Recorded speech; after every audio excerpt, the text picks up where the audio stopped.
Hello. अभी तक हम लोगों ने NCERT 8.1 को क्लियर किया है एंड उसका जो वीडियोस है उसका पूरा वीडियोस डाल रखे हैं। एंड आज हम लोग का जो टॉपिक है ट्रिग्नोमेट्री का, वो है हमारा ट्रिग्नोमेट्रिक टेबल।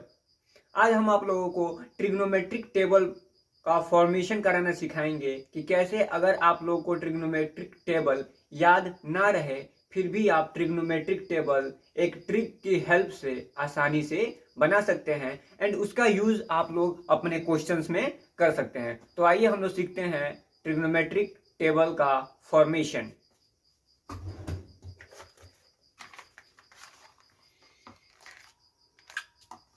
देखिए, सबसे पहले जो हमारा 10th में है वो कितने डिग्रीज का पूछता है। तो सबसे पहले हमारा पूछता है 0 डिग्री, इसके बाद 30 डिग्री, देन फिर 45 डिग्री, 60 डिग्री एंड 90 डिग्री। इतना हम लोग का वो पूछता है 10th में। 0 से लेके 90 डिग्री के बीच का हम लोग का जितना भी रेशियो है उतना रेशियो ट्रिग्नोमेट्रिक टेबल 10th में पूछता है। अब सबसे पहले देखिए फॉर्मेशन करने का ट्रिक जो पहला स्टार्ट होता है, सबसे पहले 0 रहे तो होल नंबर से हम लोग काउंटिंग करना शुरू करेंगे। 0 के नीचे हम लोग होल नंबर का क्या होता है 0, उसके बाद 1, फिर 2, देन 3 और 4। अब क्या करेंगे, देखेंगे कि जो हम लोगों ने होल नंबर्स लिखा था उसका लास्ट डिजिट क्या है। लास्ट डिजिट क्या है 4। 4 तक हम लोगों ने लिखा था। तो अब सभी को 4 से डिवाइड कर देंगे। अब सभी को 4 से डिवाइड कर देंगे हम। यहां सभी को 4 से डिवाइड कर दिया। अब क्या करेंगे, जो तीसरा स्टेप है, तीसरे स्टेप में सभी को अंडर रूट में लगा देंगे। सभी के रूट में कर देंगे। सभी को हमने क्या किया, यहाँ पे सभी को हमने रूट में कर दिया। एक बार अगर आप अच्छे से ये समझ गए तो आप लोग ट्रिग्नोमेट्रिक टेबल खुद से ट्रिग्नोमेट्रिक टेबल का फॉर्मेशन कर सकते हैं जो कि कभी नहीं भूलेगा। अब देखिए, अंडर रूट मीन्स क्या होता है, ये दोनों का अंडर रूट है, न्यूमरेटर का भी और डिनोमिनेटर का भी। तो 0 का अगर हम लोग रूट निकालेंगे तो ये 0 होगा एंड बाई नीचे 4 का रूट निकालेंगे तो ये 2 हो जाएगा। ऊपर 1 का रूट निकालेंगे 1 होगा एंड नीचे 4 का निकालेंगे तो 2 होगा। ऊपर रूट 2 का करेंगे तो ये रूट 2 ही रहेगा एंड नीचे करेंगे तो ये 4 का 2 हो जाएगा। ऊपर रूट 3 का करेंगे तो हमारा रूट 3 ही हुआ एंड नीचे 4 का किए तो ये 2 हो गया। ऊपर 4 का करेंगे तो 2 हो जाएगा एंड नीचे भी 4 का है तो 2 हो जाएगा। अब देखिए हमारा आ गया लास्ट स्टेप। 0 में 2 से भाग किए, डिवाइड किए तो ये आ गया हमारा वैल्यू 0 एंड 1/2 का हम लोग 1/2 ही लिखेंगे। रूट 2/2 जो है यहां पे देखिएगा, इसका हम लोग परिमेयकरण कर देंगे। रूट 2 से 2 में मल्टीप्लाई कर देंगे, 2 से मल्टीप्लाई एंड डिवाइड कर देंगे। तो ऊपर जो है, ऊपर हमारा आ जाएगा 2 एंड नीचे आ जाएगा 2√2। ये 2 से 2 कैंसिल हो गया और इस तरीके से हमारा यह बन गया 1/√2। ये रूट 3/2 है तो रूट 3/2 ही लिखेंगे एंड यहाँ पे ये 2/2 करेंगे तो ये हो गया हमारा 1। अब ये जो वैल्यू आया, जो फर्स्ट नंबर पे हमारा जो इतना जो ये वैल्यू आए हमारे, जो फर्स्ट नंबर पे हमारे जो ये वैल्यूज आए हैं, ये किसके हैं, तो ये जो निकाले हैं हमने ट्रिक से, ये होता है साइन का वैल्यू। ये होता है साइन का वैल्यू, यानी कि साइन 0 डिग्री का वैल्यू 0, साइन 30 डिग्री का वैल्यू 1/2, साइन 45 डिग्री का वैल्यू 1/√2, साइन 60 डिग्री का वैल्यू √3/2 एंड साइन 90 डिग्री का वैल्यू आ गया 1। साइन 90 डिग्री का वैल्यू आ गया 1। तो हम लोगों ने यहाँ पे अपने ट्रिक से साइन का जो ट्रिग्नोमेट्रिक टेबल है वो हम लोगों ने यहाँ पे निकाल चुके हैं। अब हम लोगों का जो नेक्स्ट ट्रिग्नोमेट्रिक रेशियो है वह आता है कॉस का। अब देखिए जो कॉस का है, कॉस का कैसे निकालेंगे, तो देखिए ध्यान से ट्रिग्नोमेट्रिक रेशियो निकालना सिखा रहे हैं हम लोगों ने। जो इधर से किया था हम लोग अब इसका रिवर्स लिखेंगे, साइन का जो वैल्यू है उसका रिवर्स लिखेंगे, यानी कि साइन में जो 90 डिग्री पे था वो 0 डिग्री पे आ जाएगा, इसका रिवर्स। इसके बाद √3/2 था तो यहाँ पे √3/2 कर दिए। √3/2 के बाद 1/√2 था तो 1/√2 कर दिए। इसके बाद 1/2 था तो यहाँ पे 1/2 कर दिए। उसके बाद 0 था तो यहाँ पे ये लास्ट में 0 हो गया और ये हमारा निकल गया कॉस का वैल्यू। ये हमारा कॉस का वैल्यू निकल आया। अब देखिए अब हम लोगों को एक कॉस के बाद क्या आता है, tan का वैल्यू। tan का वैल्यू कैसे निकालेंगे, तो tan के वैल्यू को निकालने के लिए मैंने एक फॉर्मूला बताया था, tan = tan थीटा कर सकते हैं। tan theta = sin theta upon cos theta. तो हमको सबसे पहले जो फाइंड करना है वो फाइंड करना है tan 0 डिग्री का वैल्यू। tan 0 डिग्री का वैल्यू फाइंड करना है। इसको कैसे निकालेंगे, तो इसको निकालेंगे sin 0 degree upon cos 0 degree. tan 0 degree का वैल्यू निकालने के लिए sin 0 degree upon cos 0 degree कर देंगे। तो जो sin 0 डिग्री का वैल्यू है वो है 0, sin 0 डिग्री का वैल्यू है वो है 0 अपॉन कॉस 0 डिग्री का वैल्यू है 1। एंड 0 में 1 से डिवाइड करेंगे तो ये हमारा आ जाएगा 0। 0 में 1 से डिवाइड किए तो ये आ गया हमारा 0। तो tan 0 डिग्री का वैल्यू आ गया 0। अब इसी तरीके से बाकी का भी हम लोग निकाल लेंगे। तो एक और आपको बता देते हैं tan 30 डिग्री का वैल्यू। tan 30 डिग्री का वैल्यू, tan 30 डिग्री का वैल्यू क्या हो जाएगा, sin 30 degree upon cos 30 degree. तो जो sin 30 डिग्री का वैल्यू है, sin 30 डिग्री का वैल्यू आया था हमारा 1/2 एंड cos 30 डिग्री का वैल्यू आया था वो आया था √3/2। अब हमने आपको एक चीज बताया था, एक बेसिक सा फॉर्मूला बताया था कि जब दो फ्रैक्शन आपस में डिवाइड में हो, आपस में अपॉन में हो, तो जो न्यूमरेटर होता है उसको एज इट इज लिख देते हैं एंड जो डिनोमिनेटर होता है उसको मल्टीप्लाई में चेंज कर देते हैं। नीचे में जो डिनोमिनेटर है वो न्यूमरेटर हो जाता है एंड जो न्यूमरेटर है वो डिनोमिनेटर हो जाता है। ये फॉर्मूला आपको पता होगा।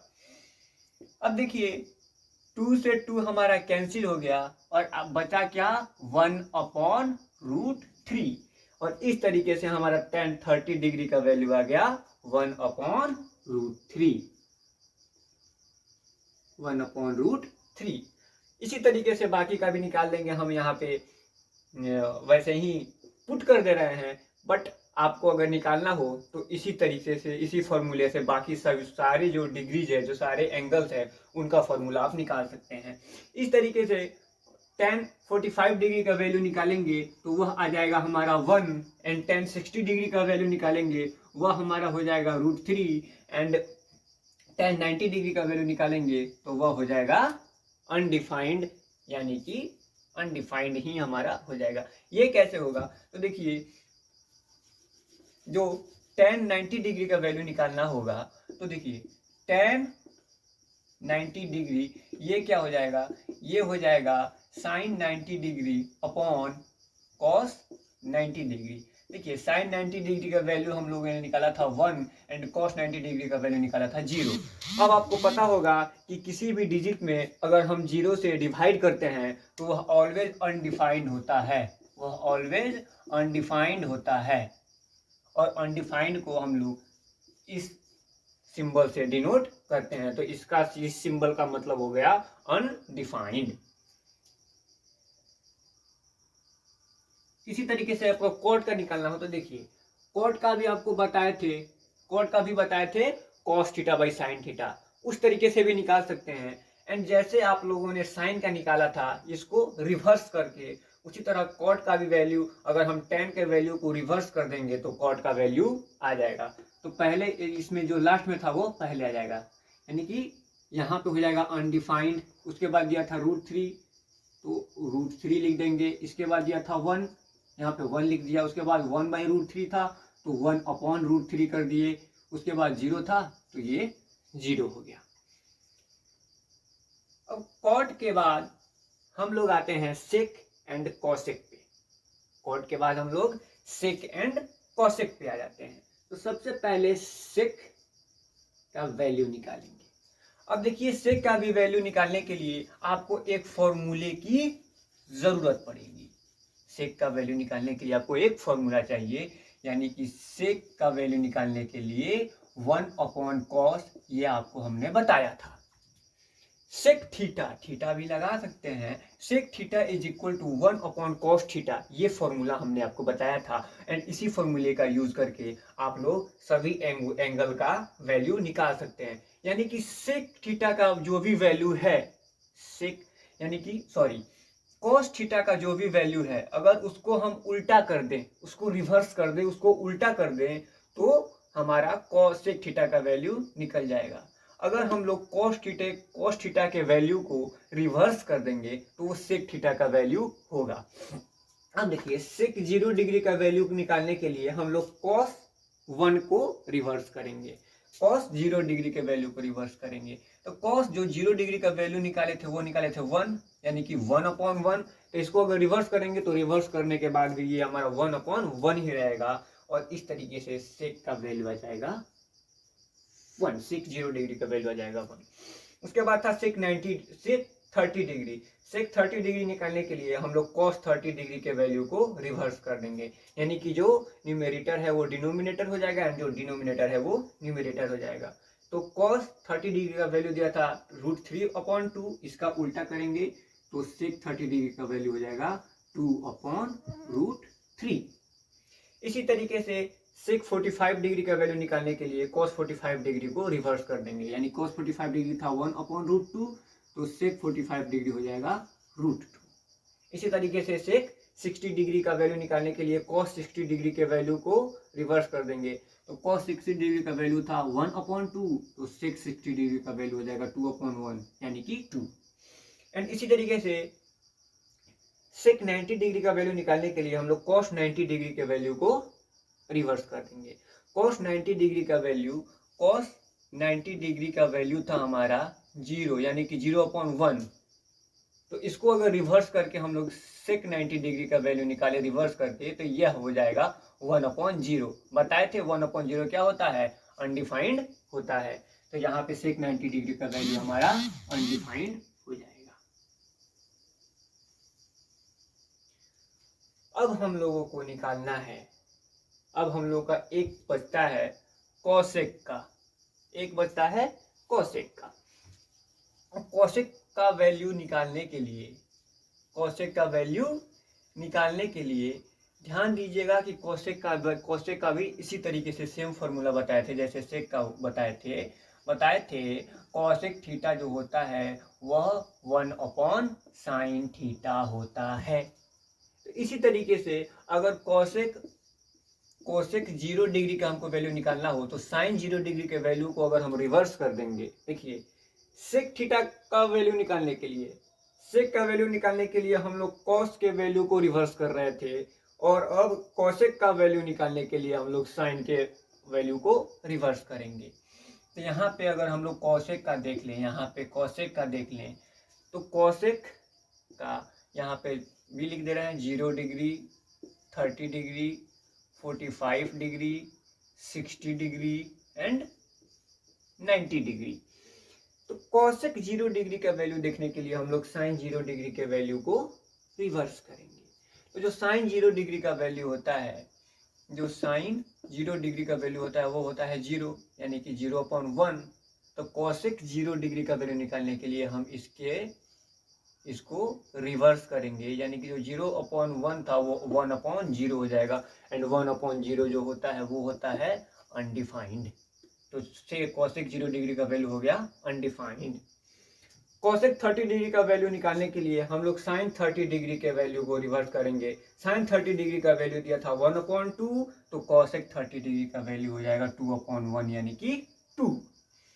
अब cosec 45 डिग्री का वैल्यू निकालने के लिए हम लोग sin 45 डिग्री के वैल्यू को रिवर्स करेंगे।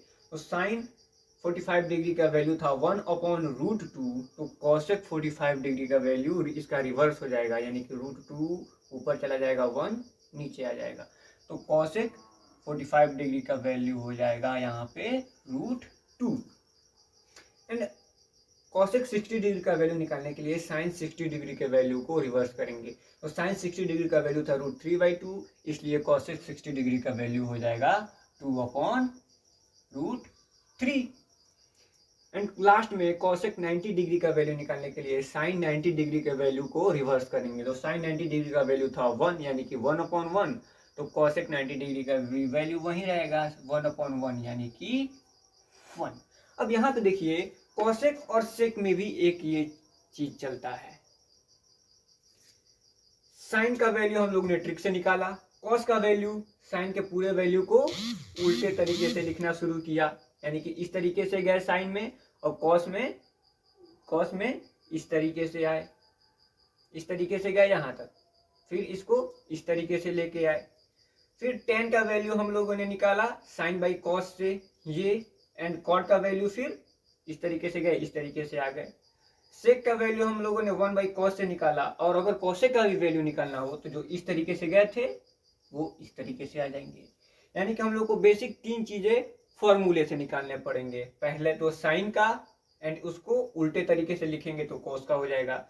दूसरा निकालना पड़ेगा tan का, इसको उल्टे तरीके से लिखेंगे तो cot का हो जाएगा। एंड तीसरा निकालना पड़ेगा sec का, और इसको उल्टे तरीके से लिखेंगे तो हमारा cosec का वैल्यू बन जाएगा। तो इस तरीके से हम लोगों ने देखा कि ट्रिग्नोमेट्रिक